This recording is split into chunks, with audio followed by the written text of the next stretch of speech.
Bismillahirrahmanirrahim. Assalamualaikum warahmatullahi wabarakatuh. Nama Siti Nurhalizah Najwa binti Juhaili, nombor matrik 051887.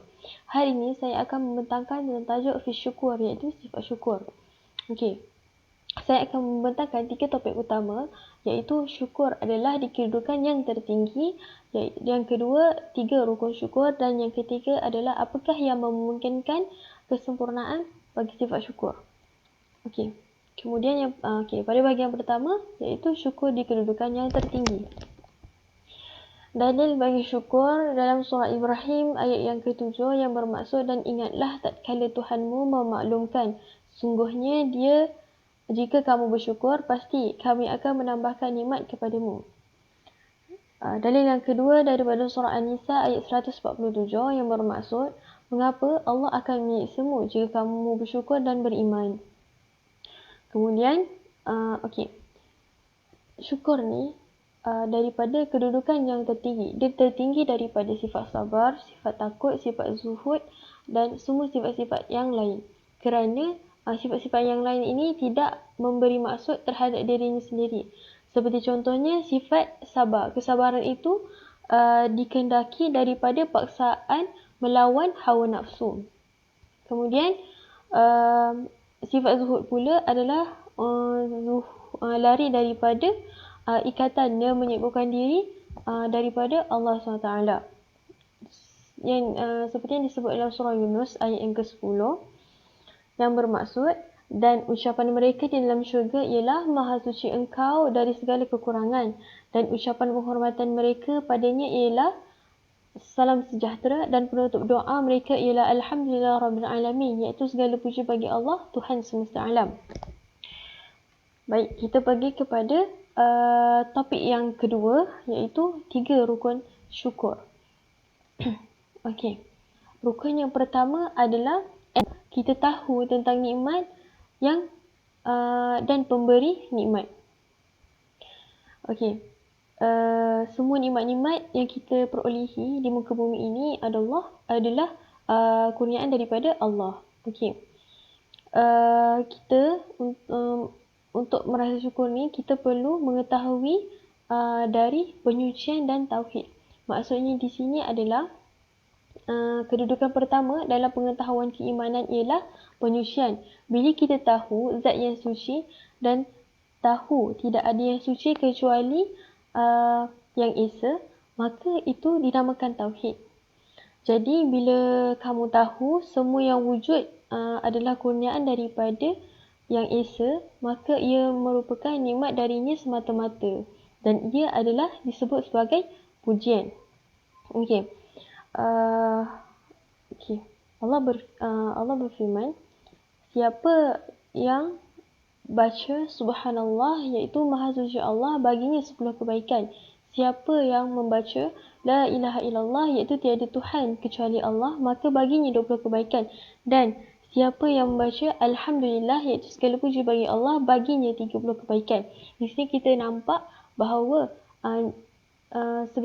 kita memuji Allah, kita syukur dengan pemberian Allah, maka kita akan mendapat ganjaran yang lebih. Okey, rukun yang ketiga adalah keadaan, iaitu kita gembira dengan zat yang memberi nikmat, disertai dengan tunduk dan pengagungan. Maksudnya kita bersyukur dengan nikmat yang Allah berikan, kita ikut perintah Allah dan kita mengagungkan Allah SWT. Okey.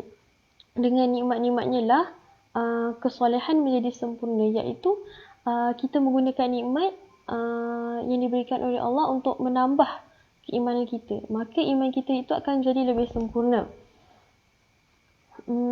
Hendaklah seseorang itu tidak gembira dengan nikmat yang melainkannya daripada Allah. Okey. Bagi rukun yang ketiga pula adalah amal. Amal di sini adalah menggunakan kenikmatan yang digunakan dengan apa yang dicintai oleh Allah, bukan pada jalan kemaksiatan. Contohnya nikmat mata, baca Quran, baca buku-buku ilmiah, memandang segala ciptaan Allah, untuk bersyukur dengan segala nikmat Allah dan mengagung-agungkan Allah. Okey.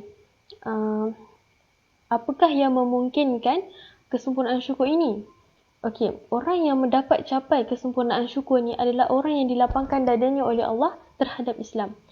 Hendaklah dia tahu jika dia, contohnya, jika dipandang seorang wanita yang bukan mahramnya, maka dia telah mengingkari nikmat mata dan nikmat matahari kerana dia saling berkait. Tanpa salah satu, nikmat tu takkan ada. Okey. Sekian.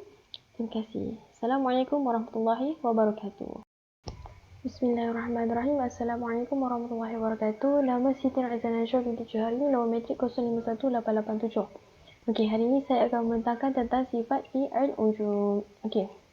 Pada bahagian ini saya akan membentangkan 3 tajuk utama. Yang pertama adalah hakikat ujub, yang kedua adalah penawar bagi sifat ujub, dan yang ketiga adalah ilmu dan akal yang salah di sisi Allah SWT. Okey. Bahagian yang pertama iaitu hakikat ujub. Okey, dalil bagi sifat ujub dalam surah At-Taubah ayat 25 yang bermaksud dan ingatlah peperangan Hunain, iaitu ketika kamu menjadi bongkak kerana ramainya jumlah kamu.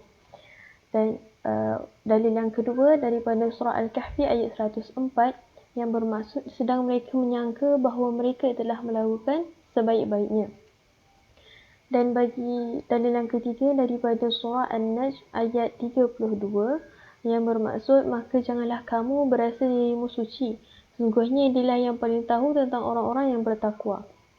Okey, hakikat ujub. Hakikat ujubnya adalah merupakan keagungan diri sendiri, khususnya yang berupa kenikmatan dan kepercayaan kepadanya dan lupa untuk menghubungkannya kepada pemberi nikmat.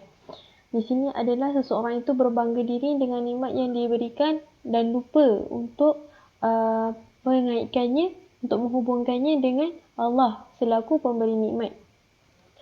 Kemudian berbangga diri ni adalah sebab kepada kesombongan. Kemudian berbangga diri adalah merasa aman dan lupa untuk mengaitkan kepada pemberi nikmat. Okay, bahagian yang kedua adalah penawar bagi nikmat, bagi ujub. Okey, penawar bagi ujub ni adalah ilmu yang murni. Ilmu yang murni di sini adalah jika seseorang itu berbangga dengan kecantikan atau perkara yang bukan yang berkait dengan ikhtiarnya, maka itu adalah jahil. Maksudnya di sini contohnya seperti seseorang itu diberikan nikmat kecantikan oleh Allah SWT yang bukan ikhtiar daripada dirinya. Kemudian dia lupa untuk mengaitkan pemberian kecantikan itu kepada si pemberi nikmat, iaitu Allah SWT. Kemudian kita sepatutnya berbangga kepada yang memberi nikmat tanpa ada hak untuk mendapatkannya. Maksudnya sini kita perlu berbangga dengan Allah SWT selaku pemberi nikmat kepada kita dan tidak perlu menyombongkan diri dengan nikmat-nikmat yang telah digunakan oleh Allah SWT. Okey. Kemudian di sini pada bahagian yang ketiga adalah ilmu dan akal yang salah di sisi Allah SWT. Okey. Di sini ada satu contoh yang ingin saya kongsikan, iaitu seharusnya apa yang harus dihairankan oleh seseorang yang berakal adalah apabila seorang raja telah memberikan seekor kuda kepada seseorang dan diberikan hamba kepada orang lain. Lalu dia bertanya, mengapa si fulan itu diberikan hamba dan aku hanya diberikan kuda dan dijauhkan, yakni tidak diberikan hamba kepada aku.